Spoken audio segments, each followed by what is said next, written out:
how did you meet your co-founder, and how did that all work out? The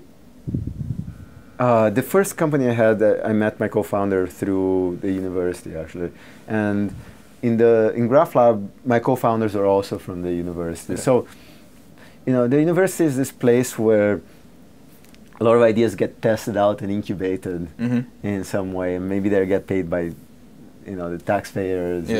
And we train students and so on in that process, and we, discovered new things about the world. But it's been a very good source of kind of intellectual development, motivation, connection, and collaboration for me. So that's been my source. Yeah.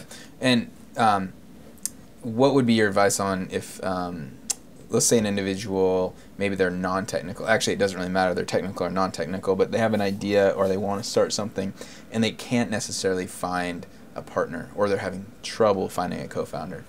What directions would you point someone, or what would be your advice on that? Interesting. So just to be honest, it's not the same as my experience, that experience, right? But one thing that I've really enjoyed so far in Seattle has been the kind of tech community that's built around here. And I think the tech community is good in all sorts of ways. So I always thought about it before I was part of it as like a networking place for getting a job, for example, right?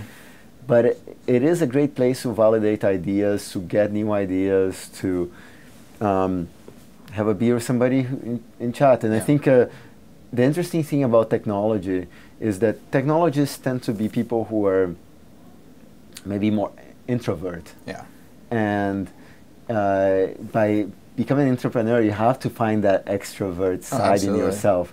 And nothing like a tech meetup to start practicing those, like go training talk wheels. To people. Because everybody there's an introvert, and like everybody's trying to discover the extrovert inside themselves, and getting yourself out there, it's an amazing thing. It's kind of like when you start dating, and you kind of have to do the same thing. You have to get those no's. You got to take the no's. You have to take no's.